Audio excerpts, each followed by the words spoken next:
Breaking news చూస్తున్నారు. Supreme court ఆదేశాలపై ముఖ్యమంత్రి Chandrababu react అయ్యారు. స్వతంత్ర సిట్ ను ఆహ్వానించారు ముఖ్యమంత్రి చంద్రబాబు. సిట్ ను స్వాగతిస్తూ ట్వీట్ చేశారు ఆయన.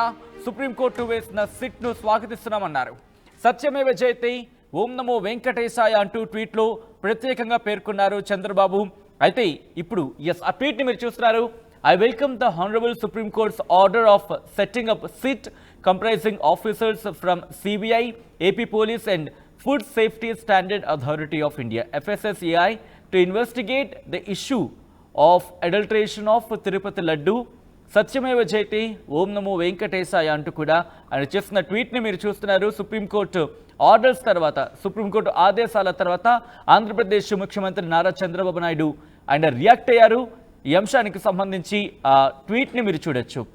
ఇటు గౌరవనీయ సుప్రీంకోర్టు ఇచ్చిన ఆదేశాలకు సంబంధించి ఆహ్వానిస్తున్నామని చెబుతూనే సిట్, అలాగే సిట్కి సంబంధించి ఆయన ప్రస్తావించారు. ప్రత్యేకమైన అంటే స్వతంత్ర సిట్కి సంబంధించి దీంట్లో సిబిఐ నుంచి అలాగే ఆంధ్రప్రదేశ్ పోలీసు ఉంటారు. దాంతోపాటు food safety standard authority of ఇండియాకు సంబంధించిన అధికారులు కూడా ఉంటారు. వాళ్ళు విచారణ చేస్తారు. తిరుపతి లడ్డూలో అడల్ట్రేషన్ అంటే కల్తీ జరిగిందా లేదా అనే అంశానికి సంబంధించినట్టు కూడా సత్యమేవ జయతే, ఓం నమో వెంకటేశాయ అంటూ కూడా ఆయన తన ట్వీట్ని కంక్లూడ్ చేశారు. కొద్ది రోజుల క్రితం ఆంధ్రప్రదేశ్ ప్రభుత్వం కూడా సిట్ని ఏర్పాటు చేస్తుంది. ఆ తర్వాత ఆ సిట్కి సంబంధించి అంశాన్ని కోర్టు దృష్టికి తీసుకువెళ్లారు కొంతమంది.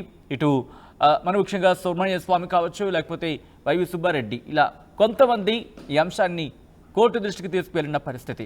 సో ఇటువంటి సినారియోలో కోర్టు ఆదేశాలు జారీ చేస్తుంది కొద్దిసేపటి క్రితం తిరుమల తిరుపతి లడ్డు విషయంలో. దాంతోపాటు నెయ్యి అంశానికి సంబంధించి కూడా ఈ రెండు అంశాలకు సంబంధించి కోర్టు రియాక్ట్ అయింది.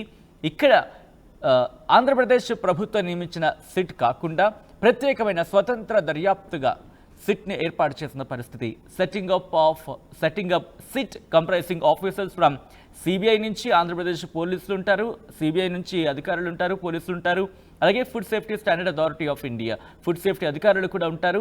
వీళ్ళు తిరుపతి లడ్డూలో కల్తీ జరిగిందా లేదా అనే అంశాన్ని విచారణ చేస్తారు. అప్డేట్స్ తెలుసుకుందాం. మా ప్రతినిధి రాజేష్ అప్డేట్స్ అందించేందుకు సిద్ధంగా ఉన్నారు.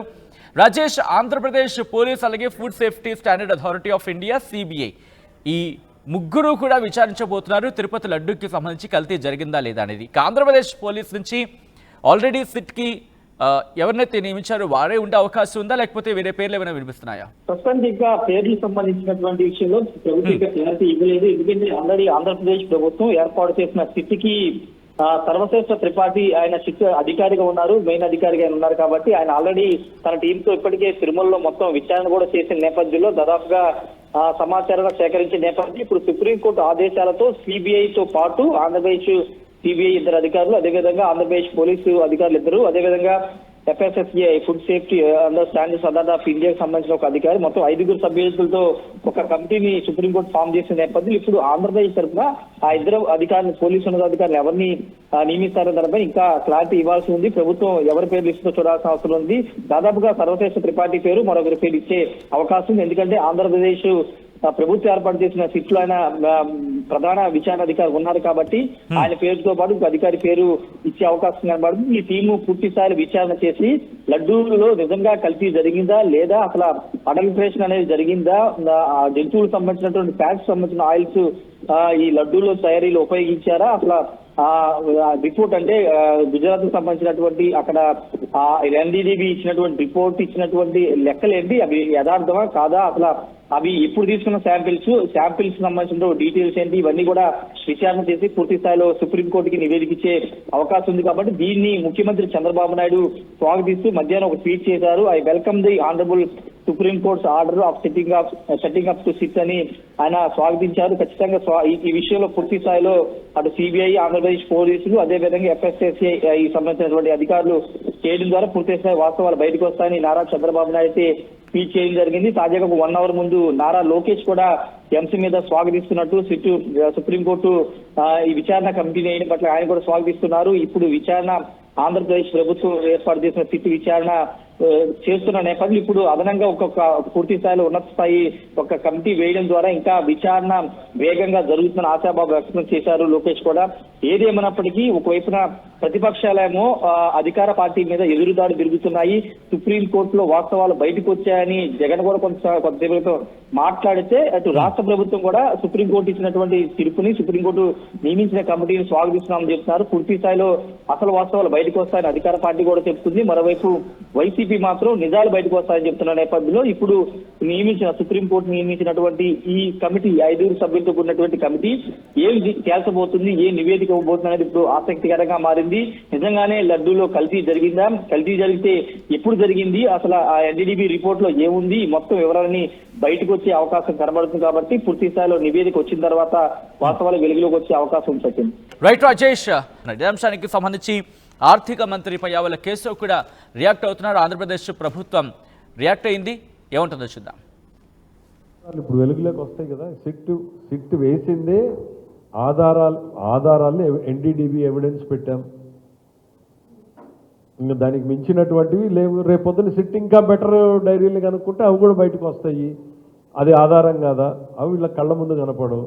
వీళ్ళు తిరుపతి దేవస్థానం మనం చూసామండి, వీళ్ళు మాట్లాడితే మేము వినాలి. ఒక్కొక్కరు వీళ్ళు ఎంతమందిని దర్శనం చేయించారండి మీరు చెప్పండి. వాళ్ళ లెక్క ఎంతమందిని దర్శనం చేస్తారు?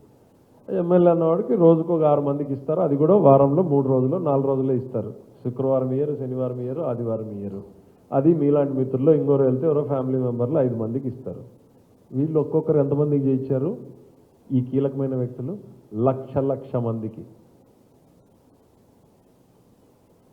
మీరే రిపోర్ట్ చేశారు, మర్చిపోయారేమో. నేను జగన్మోహన్ రెడ్డి గారు ఇందాక చెప్తున్నాడు, గుర్తు చేయడం కోసం చెప్తున్నానని.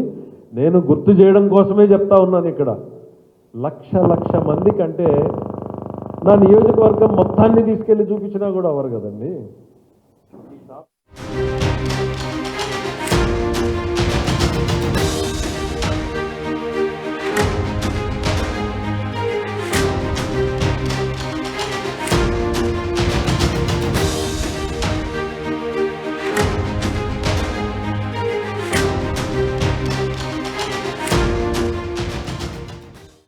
రే ఇన్నరా, మాంగళ్య షాపింగ్ మాల్ లా ఏం కొన్నా స్పాట్ గిఫ్ట్ ఇస్తుర్రంట. రండిగా. మాంగళ్య షాపింగ్ మాల్ లో దసరా స్పాట్ గిఫ్ట్ పక్కా. ప్రతి 1000 రూపాయల కొనుగోలుపై ఖచ్చితమైన స్పాట్ గిఫ్ట్. ఈ ఆఫర్ అక్టోబర్ 1 నుంచి 11 వరకు మాత్రమే. మాంగళ్య షాపింగ్ మాల్, తెలంగాణ. రే ఇన్నరా, మాంగళ్య షాపింగ్ మాల్ లా ఏం కొన్నా స్పాట్ గిఫ్ట్ ఇస్తుర్రంట. రండిగా.